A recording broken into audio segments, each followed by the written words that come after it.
Boys, it's happened. Finally, after so many years of this dude Jon Jones just blatantly ducking Tom Aspinall, I feel like 600 days of this dude just straight up blatantly ducking this dude. He has finally said, "I'm no longer gonna fight this dude. I'm not even gonna entertain the fact that I was gonna fight this dude, even though we all know he wasn't." He didn't even like try to stay face or like I saw a clip, the Notebook Bros or Note Boys, whatever the fuck they called.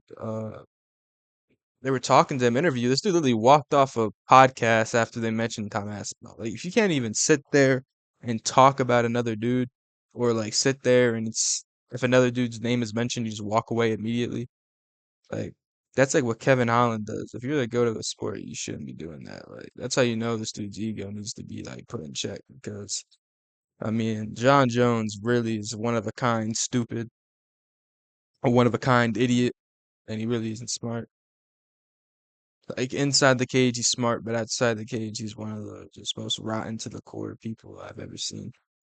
I mean, it's crazy what some of these fanboys of MMA be letting this dude get away with. I mean, hit and runs, cocaine benders. I mean, shit, you name it, he's probably done it, bro. Hiding from USADA, many failed drug tests. I mean, I could go on and on for hours. I mean, about what everything this dude Jon Jones has done wrong, but let's just go through this whole ducking saga, bro, of what Jon Jones has done, bro. Cause as soon as he won the belt off Cyril, Tom Aspinall gets the interim belt after Jon Jones got injured. So there's an interim belt, 295. I'm pretty sure something like that, 296, one of those two fights. You get the interim belt, and we're all the way at UFC 317 now. So we went from 295, 296 to 316 and everything in between before this dude Jon Jones relinquished the belt. And this dude fought one time in between all that to fight fucking 43-year-old walking with a limp Stipe Miocic, which I think is honestly probably the worst fight, like worst like way to kill a division ever.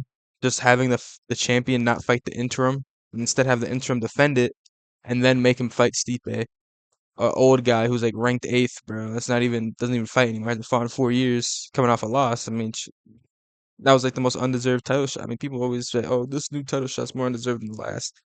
If we're talking about most undeserved title shots, I think it's pretty clear that it's between Yair Rodriguez getting a title shot if he gets one after beating Patrick Pitbull, and then Stipe getting a title shot after a 4 year layoff. I mean, we're talking about just straight up, just crazy activities, and Dana White played into the pockets the whole time. I mean, he played to his strengths. He glazed the nigga. He did everything he could, to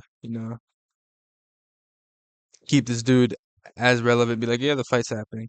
But we all knew the fight wasn't gonna happen, bro. It's obvious, clear as day, that the fight that was never gonna happen, bro. Jon Jones didn't even mention this dude's name. If he wouldn't even mention the dude's name, said he's an asshole.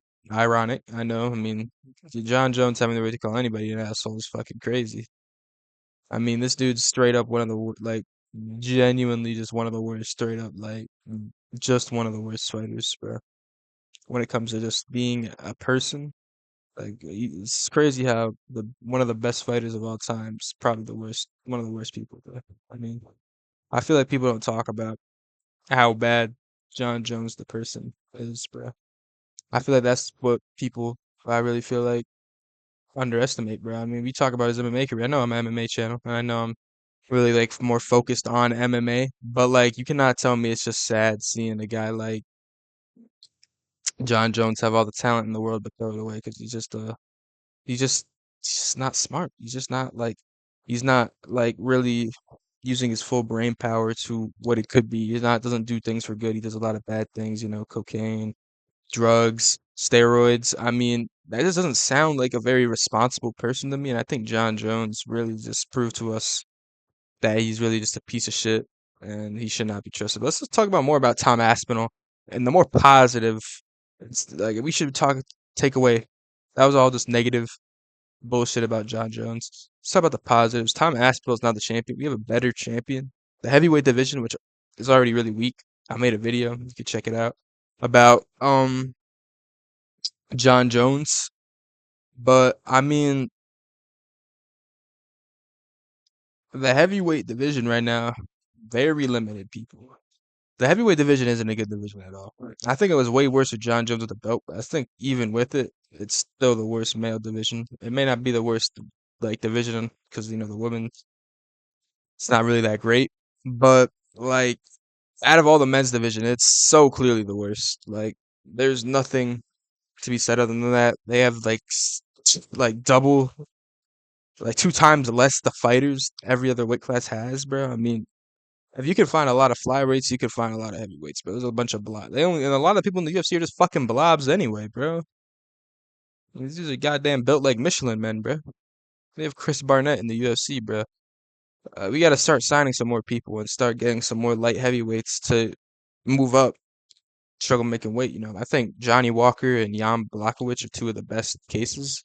I think Jan Blachowicz could be a solid 230, 240. A lot of these people don't realize, bro.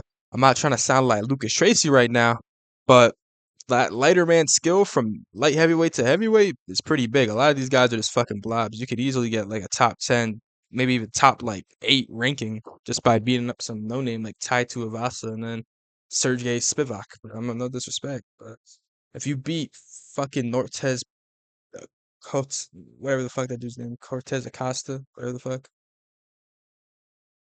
whatever. If you beat Acosta, bro, you could probably, and if you beat Acosta and then you like fluke a win over Almeida, you could get a title shot. You could get a title shot in the heavyweight division, bro. If Tom Aspinall defends his belt twice, and if you let's say you beat Acosta and then you beat like Spivak, or then you beat Tai Tuivasa, they would give you a title shot off of that winning streak in heavyweight. They would probably give you a title shot off that winning streak in heavyweight. That's how weak the division is. They can do Gon, they can do Almeida if he doesn't lose, but after that, those are the only two fights they can do before they need a new contender. Like, all right, who we gonna do, bro? Who we gonna pick for Volkov? Or like he's already coming off of a very fight he won, but he lost. So we gotta give the title shot to Gon. But like we're talking about it, the matchups to make, there aren't a lot of great ones at heavyweight. That's why I'm saying we got to get some of these light heavyweights to move up to heavyweight, and then get some more heavyweights from outside the promotion, like from ONE FC or from PFL. Like sign back Francis, bro. If we could get Francis and Ngannou back, that immediately takes the heavyweight division from below like light heavyweight and like I'd say if they add back Francis and they add a couple, like let's say they add Johnny Walker or Jan, not even both, just Johnny Walker, Jan Blachowicz, and Francis Ngannou, and boom, the division's automatically not like saved, but it's automatically 10 times better of a spot. You can give Francis an immediate title shot. No bullshit. You can just give him an immediate title shot. So that's what I would do.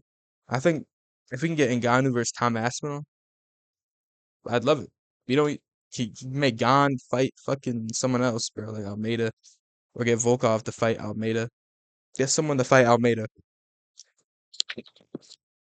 and then we'll see. Because if Volkov wins, we could Loki do a rematch, a Volkov Gon third. Nah, we can't have that a third time, bro. But like, you know what I'm saying? Like they could really build off really well. They got Francis. They had like Johnny Walker. Let's say they don't even add Jan Block. What Jan Block just retires. They get Johnny Walker. And now they have an entertaining KO artist who's a little bit chinny, yeah, but he's like it's chin to be chinned with this dude. Like he's gonna go out there, he's gonna try to chin some motherfuckers at heavyweight, and I think he could. Like give him like Tai Tuivasa, give him like some layup fights, a couple layup fights. Give him a layup fight first, Give him a blob. Give him fucking you know. You need him to get his feet set. Give him Justin Tafa. Give him Justin Tafa. Get Justin Tafa versus Johnny Walker. He wins that easily, like round 1 KO, 40 seconds in. Fucking clinch, need him to the head. Boom. He's out cold. Then we go and we get a guy like, I don't know, we could maybe give him Taliesin Teixeira, bro. Give him a test like that. Give him someone like a test, bro. We gotta genuinely start building up the heavyweight division. But guys, we have to celebrate fucking Jon Jones retired. I'm so happy about that. It actually kind of made my day or made my night when I saw it. I knew I had to make a video on it. Jon Jones, one of the biggest pussies of all time. But yeah, guys, if you enjoyed the video, like, comment, subscribe, do all the good things, pop the notification. If you want me to talk about another topic outside of the UFC or another topic in the UFC, just let me know. Type it in the comments. I'm looking for some new video ideas. I'm ready. I'm excited. I'm excited for y'all to stay tuned to the journey and see how I grow, how I make better YouTube content as I grow. This is just a start, bro. It's just a start. I'm gonna be one of the best. I'm gonna be one of the best. I promise y'all that. Thank y'all. I appreciate y'all. I'll catch y'all on the next one. Peace.